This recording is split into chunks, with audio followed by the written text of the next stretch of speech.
Hello guys, welcome on my YouTube channel कॉम्पटेरिया। पिछले child development and social pedagogy की lecture में हम लोगों ने शिक्षा मनोविज्ञान की प्रकृति के तहत दो महत्वपूर्ण बिंदुओं को चर्चा किया था।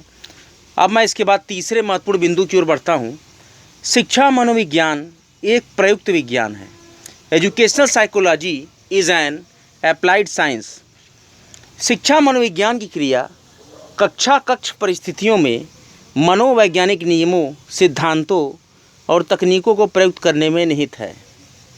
जैसे शैक्षणिक दशाओं में छात्रों के व्यवहार में परिवर्तन लाना, मानव अधिगम और विकास से भी संबंधित है। यह मनोविज्ञान की एक प्रयुक्त शाखा है। अब चौथे बिंदु पर चर्चा कर लेते हैं। शिक्षा मनोविज्ञान एक सामाजिक विज्ञान है। Educational psychology is a social science. शिक्षा मनोविज्ञान कक्ष दशाओं में मनुष्य के परस्पर एक दूसरे के संपर्क का अध्ययन करता है। कक्ष के अतिरिक्त छात्र परिवार और समाज में समूह में रहते हैं। इस प्रकार हम कह सकते हैं कि शिक्षा मनोविज्ञान समूह के छात्र पर तथा छात्र का समूह पर पड़ने वाले प्रभाव से संबंधित है। शिक्षा मनोविज्ञान व्यक्ति का सामाजिक दृष्टिकोण से अध्ययन करता है। इस रूप में शिक्षा मनोविज्ञान एक सामाजिक विज्ञान माना जा सकता है। नेक्स्ट बिंदु है शिक्षा मनोविज्ञान शिक्षा का विज्ञान है। Educational psychology is an educational science. शिक्षा मनोविज्ञान का क्षेत्र शैक्षणिक दशाओं में व्यक्ति की व्यवहारगत समस्याओं और शैक्षिक समस्याओं से संबंधित है। शिक्षा मनोविज्ञान शैक्षणिक दशाओं में प्रयुक्त करने के लिए सामान्य मनोविज्ञान से आवश्यक ज्ञान एकत्रित करता है। आधुनिक मनोविज्ञान शैक्षिक समस्याओं के लिए मनोवैज्ञानिक सिद्धांतों को शिक्षा मनोविज्ञान में प्रयुक्त करने में सहायता करता है। इस तरह हम कह सकते हैं कि शिक्षा मनोविज्ञान शिक्षा विज्ञान है। नेक्स्ट बिंदु है कि शिक्षा मनोविज्ञान एक परामर्श विज्ञान है। मनोविज्ञान के कार्यों को बतलाने के लिए परामर्श शब्द प्रयुक्त करते हैं हम, जैसा आप जानते हैं। इसका प्रमुख कार्य है कि छात्रों को आवश्यकता अनुसार सलाह दें और उनकी सहायता करें। शिक्षा मनोविज्ञान की वह शाखा है जिसका परामर्श से घनिष्ठ संबंध होता है और विद्यालय मनोविज्ञान के कार्यों में इसे देखा जा सकता है। विद्यालय मनोविज्ञान में केवल शैक्षणिक और व्यावसायिक परामर्श ही नहीं बल्कि पाठ्यक्रम योजना, शिक्षक प्रशिक्षण, विद्यालय अनुशासन, माता पिता की समस्याओं इत्यादि के विषय में भी सुझाव और मार्गदर्शन दिया जाता है। अतः शिक्षा मनोविज्ञान एक परामर्श विज्ञान भी है। नेक्स्ट बिंदु है शिक्षा मनोविज्ञान एक प्रयोगात्मक विज्ञान है। यह एक प्रयोगात्मक विज्ञान है क्योंकि इसमें प्रयोगात्मक पद्धतियों और वैज्ञानिक पद्धतियों का प्रयोग किया जाता है। अन्य विज्ञान की तरह ये भी सत्य की खोज करता है और इस पर बल देता है। ये व्यवहार के लक्षणों का अध्ययन करता है और शासित करने वाले नियमों की व्याख्या करता है। यह वैज्ञानिक जांच और वैज्ञानिक दृष्टिकोण की पद्धति को अपनाता है, जैसे भौतिक शास्त्र, रसायन शास्त्र, वनस्पति शास्त्र, जीव विज्ञान इत्यादि में प्रयुक्त होती हैं। इनमें शुद्ध और प्रत्युक्त पक्ष होते हैं। मनोविज्ञान में पूर्व व्यवस्थित और दृढ़ नियंत्रित दशाओं में क्रियाओं के उद्देश्यात्मक निरीक्षण से संबंधित है। ये निरीक्षण के अतिरिक्त निश्चित निष्कर्ष निकाल सकते हैं और निश्चित नियमों और सिद्धांतों का निर्माण किया जा सकता है। नेक्स्ट जो बिंदु है शिक्षा मनोविज्ञान एक विकासशील विज्ञान है। Psychology is a growing science. शिक्षा मनोविज्ञान का प्रभाव निम्नलिखित बिंदुओं पर रहा, जैसे विकासशील मनोविज्ञान, शैक्षिक मापन मूल्यांकन, ज्ञानात्मक मनोविज्ञान, सामाजिक मनोविज्ञान, व्यक्तित्व मनोविज्ञान, परामर्श मनोविज्ञान, मतैक्य मनोविज्ञान, व्यक्तिगत विभिन्नता का मनोविज्ञान आदि। एक तरह का कंप्यूटर मनोविज्ञान भी है। जैसे कि वर्तमान समय में शैक्षणिक शोधकर्ता तकनीक और वैज्ञानिक अध्ययन में लगे हैं, उसी तरह शिक्षण अधिगम प्रक्रिया को सुधारने के लिए भी इनका प्रयोग हम कर सकते हैं, जो कि शिक्षा में बहुत से नवीन विचारों को प्रयुक्त करने के लिए सहायक होते हैं। इसलिए शिक्षा मनोविज्ञान एक विकासशील विज्ञान माना जा सकता है।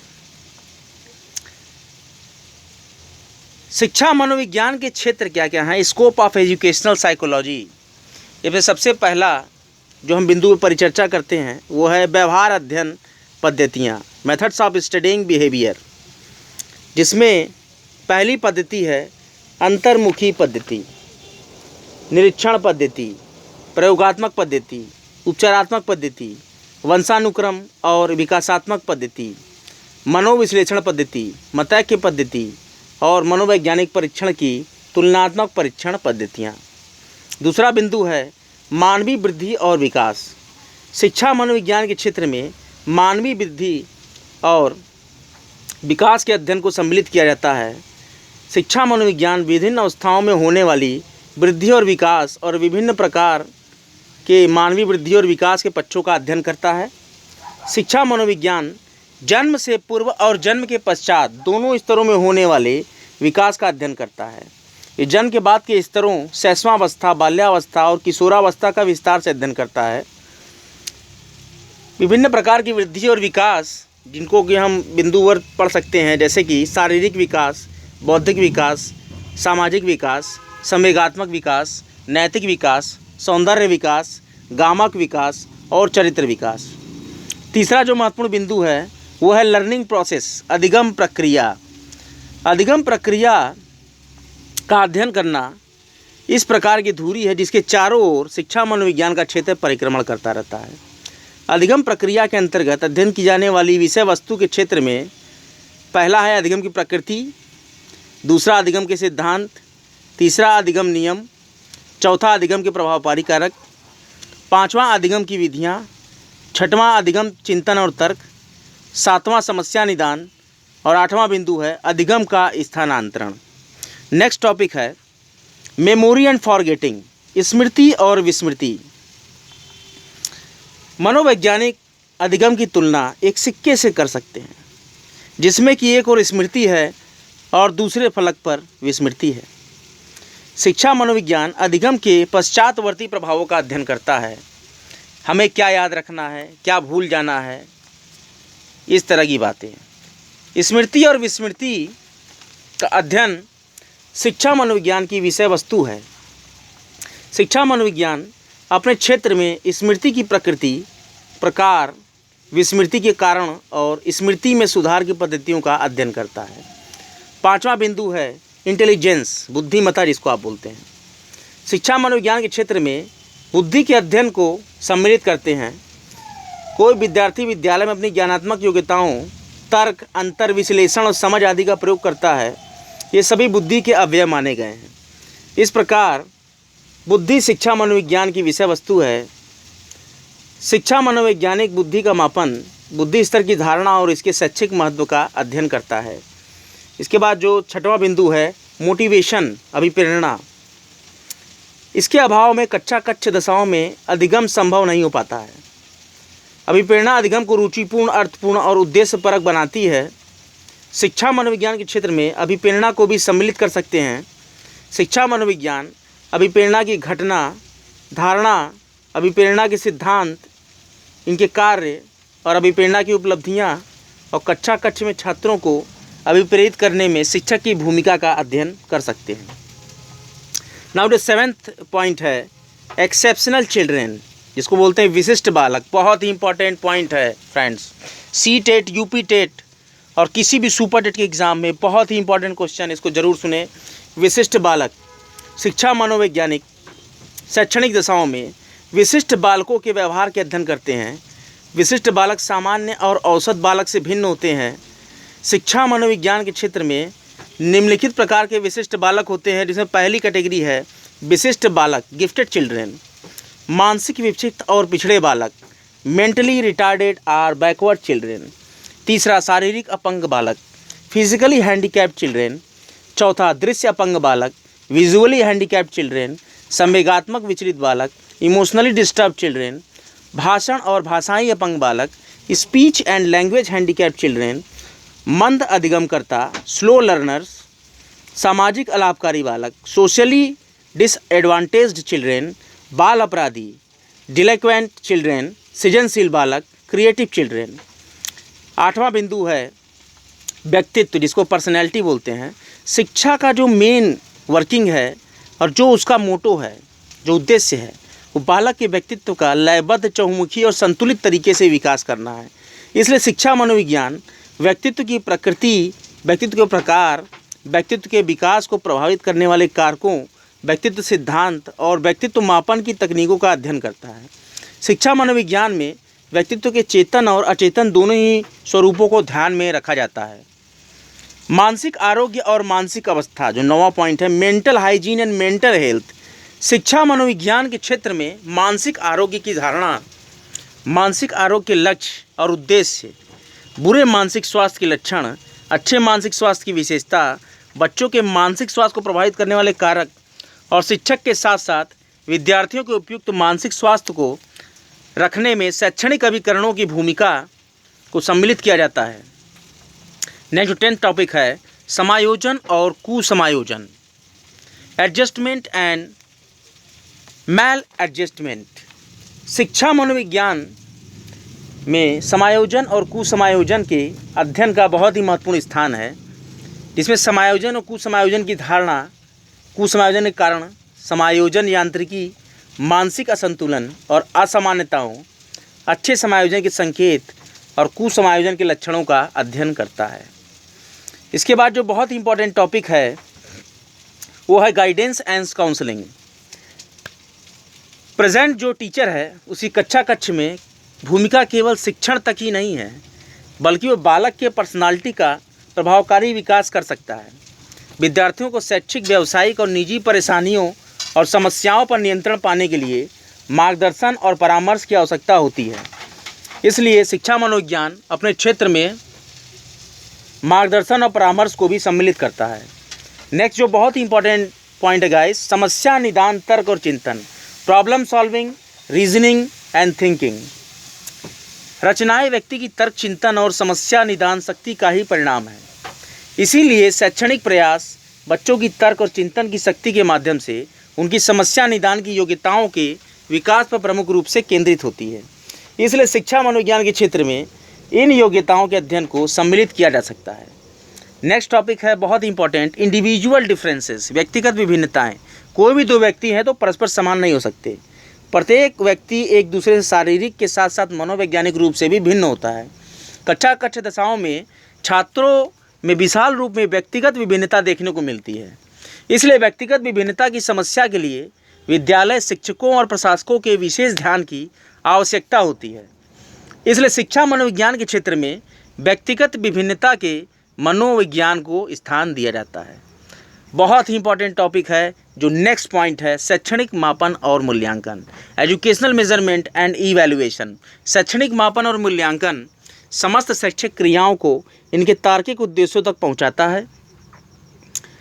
विद्यार्थी के व्यवहार में इच्छित परिवर्तन लाया जा सकता है अथवा नहीं, इस बात के लिए शिक्षा मनोविज्ञान के क्षेत्र में शैक्षिक मापन और मूल्यांकन के निम्नलिखित पक्षों को मैं सम्मिलित करना चाहता हूं, जो कि पहला पक्ष है परीक्षा प्रणाली और परीक्षा सुधार।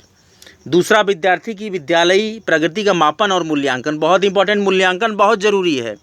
कोई छात्र, आप उसको पढ़ा रहे हैं, वो अटेंशन ले रहा है, नहीं ले रहा है, क्या सीख रहा है, उसकी मनोवैज्ञानिक गतिविधियाँ क्या हैं, वो आपके पढ़ाए गए लेक्चर को किस तरीके से अपने दिमाग में स्टोर कर रहा है या नहीं, उसके प्रोग्रेस कैसे हैं, इसके लिए इवैल्यूएशन बहुत ज़रूरी है। तीसरा पॉइंट है उपलब्धि परीक्षण का निर्माण। चौथा, मनोवैज्ञानिक परीक्षण तकनीकें, जो बहुत इंपॉर्टेंट हैं।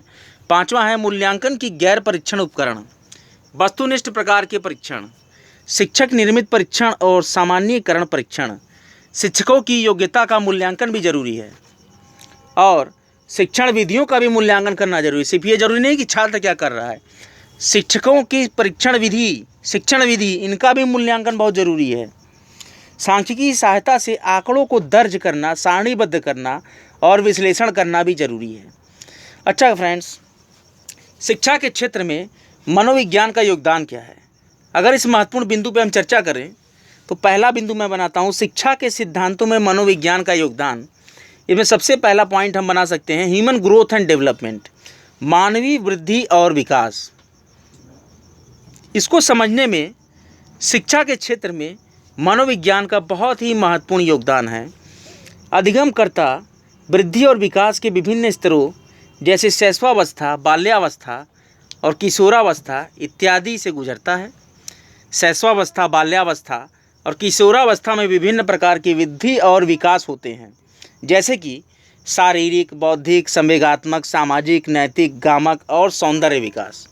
इसलिए शिक्षक को विभिन्न स्तरों में होने वाले वृद्धि और विकास के प्रकारों से निश्चित रूप से परिचित होना चाहिए। दूसरा बिंदु, लर्निंग प्रोसेस, अधिगम प्रक्रिया।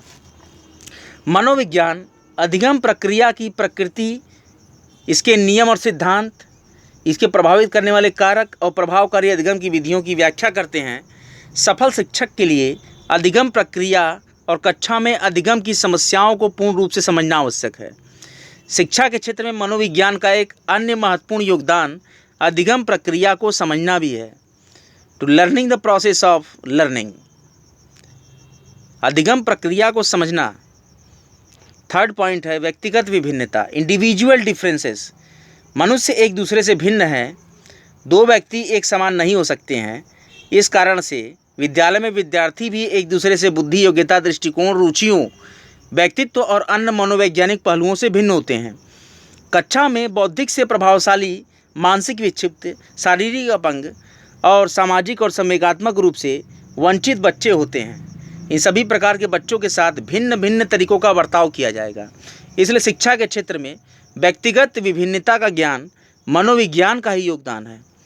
Now the next topic, innovative methods of teaching, शिक्षण की नवीन पद्धतियाँ। मनोविज्ञान में शिक्षण की नवीन पद्धतियों के संदर्भ में शिक्षा का गहन अंतर्दृष्टि देता है।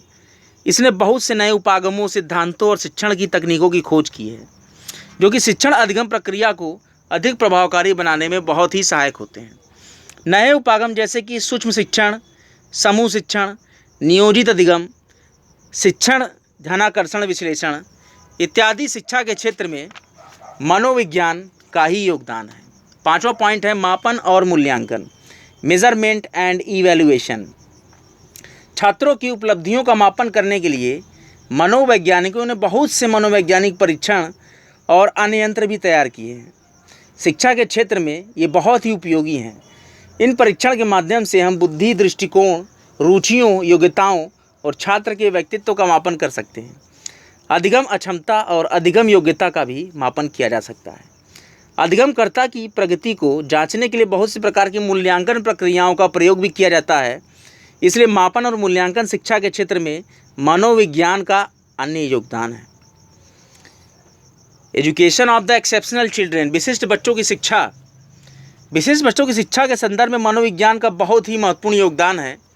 मनोविज्ञान हमें सिखाता है कि विशिष्ट मानसिक विक्षिप्त और शारीरिक रूप से अपंग बच्चों की शिक्षा के लिए विशेष प्रकार के प्रावधान किए जाते चाहिए। शिक्षा के क्षेत्र में मनोविज्ञान के प्रभाव के कारण विशिष्ट बच्चों की शिक्षा के लिए बहुत से प्रकार के शैक्षिक कार्यक्रमों को संगठित किया गया है। नेक्स्ट पॉइंट है मानसिक स्वास्थ्य का ज्ञान। नॉलेज ऑफ मेंटल हेल्थ बहुत ही ज़रूरी है जबकि आप बच्चों को पढ़ा रहे हों। किस बालक की मेंटल स्थिति कैसी होगी, उसे किस तरीके से पढ़ाना है, ये जानने की सहायता करता है हमें मनोविज्ञान। शिक्षकों और छात्रों के ही बुरे मानसिक स्वास्थ्य और कुसमायोजन के बहुत से उत्तरदायी कारक होते हैं। वर्तमान समय में मानसिक आरोग्य के सिद्धांत शैक्षिक कार्यक्रमों के हिस्से बन गए हैं। अब शिक्षक छात्रों के मानसिक स्वास्थ्य की बहुत अच्छी तरह से देखभाल करते हैं। सब शिक्षा के क्षेत्र में मनोविज्ञान के प्रभाव के कारण ही हुआ है। इसके बाद है व्यवहार अध्ययन की विधियाँ, मेथड ऑफ स्टडिंग बिहेवियर। मनोविज्ञान ने शैक्षणिक दशाओं में बहुत सी व्यवहार अध्ययन की विधियों में योगदान दिया है। इन विधियों का प्रयोग शिक्षकों और छात्रों के व्यवहार संबंधित आवश्यक आंकड़ों को इकट्ठा करने, संगठित करने और विश्लेषण करने में किया जा सकता है, जैसे कि निरीक्षण, प्रयोगात्मक, उपचारात्मक मनोविश्लेषण पद्धति और बहुत से मनोवैज्ञानिक परीक्षण पद्धतियाँ शैक्षिक क्रियाओं में लगे व्यक्तियों को मनोविज्ञान के द्वारा ही मिला है। नेक्स्ट टॉपिक है स्मृति और विस्मृति का अध्ययन, study of memory and forgetting. बहुत ही इंपॉर्टेंट एक क्वेश्चन यहाँ से होता है। अधिगम का पश्चातवर्ती प्रभाव स्मृति और विस्मृति है। मनोवैज्ञानिकों ने शैक्षणिक दशाओं में अधिगमकर्ता की विस्मृति को कम करने और स्मृति में सुधार के लिए बहुत से कार्य किए हैं। Now role of motivation. अधिगम का बहुत ही महत्वपूर्ण मनोवैज्ञानिक आधार अभिप्रेरणा है। अभिप्रेरणा के अभाव में कक्षा में अधिगम नहीं हो सकता है, लर्निंग नहीं हो सकती, संभव ही नहीं है। अभिप्रेरणा अधिगम को रुचिपूर्ण, अर्थपूर्ण और उद्देश्यपूर्ण बनाती है। शिक्षण अधिगम प्रक्रिया के संबंध में अभिप्रेरणा की भूमिका के रूप में शिक्षा के क्षेत्र में मनोविज्ञान ने बहुत ही महत्वपूर्ण योगदान दिया है। इसके बाद है पर्सनैलिटी डायनेमिक्स, व्यक्तित्व यांत्रिकी। शिक्षा का प्रमुख कार्य और उद्देश्य बालक के व्यक्तित्व का लयबद्ध, चहुमुखी और संतुलित विकास करना है। मनोविज्ञान ने व्यक्तित्व विकास, व्यक्तित्व यांत्रिकी और व्यक्तित्व मापन के संबंध में अध्ययन को गहन बना दिया है। इस प्रकार से शिक्षा के क्षेत्र में व्यक्तित्व यांत्रिकी का ज्ञान मनोविज्ञान का ही महत्वपूर्ण योगदान है। नेक्स्ट टॉपिक है शोध सैद्धांतिकी, रिसर्च मेथोडोलॉजी, बहुत ही इंपॉर्टेंट, जो कि बहुत आगे तक काम आएगा। आप रिसर्च करेंगे तब भी रिसर्च मेथोडोलॉजी पढ़ते हैं। नेट की परीक्षाओं में भी रिसर्च मेथोडोलॉजी से क्वेश्चन होते हैं। और लॉकडाउन के पीरियड में बहुत से सेमिनार्स, वेबिनार्स जो भी हुए हैं वेबिनार्स, उसमें भी आपको कई लेक्चर्स रिसर्च मेथोडोलॉजी पे आपको सुनने को मिले होंगे। तो सीटेट में भी रिसर्च मेथोडोलॉजी के कुछ टॉपिक हैं। तो मनोवैज्ञानिकों ने रिसर्च की बहुत सी पद्धतियों का विकास किया है जो अधिगमकर्ता की प्रकृति और व्यवहार को प्रभावित करने वाले चरों को मापने में काम आती हैं। इसमें बहुत से यंत्रों, उपकरणों और तकनीकों को निर्मित किया है जिनका शिक्षा के क्षेत्र में शोध उद्देश्यों के लिए बहुत ही प्रयोग किया जा सकता है। नाउ गाइस, आज का लेक्चर मैं यही समाप्त करता हूं। आज का लेक्चर आपको कैसा लगा कमेंट बॉक्स में ज़रूर कमेंट करें। मेरे चैनल को लाइक करें, सब्सक्राइब करें और बेल आइकन को ज़रूर प्रेस करें। मेरे चैनल का नाम है कॉम्पटेरिया। अभी मेरे बहुत से lectures child development and pedagogy पे आएंगे। शिक्षा, मनोविज्ञान, बाल विकास, UP aided teacher, UP TET, C TET, H TET, REET, इन सारे एग्जाम्स के लिए चाइल्ड डेवलपमेंट एंड सोशोलॉजी के बहुत ही इंपॉर्टेंट लेक्चर्स मैं लाऊंगा। जय हिंद।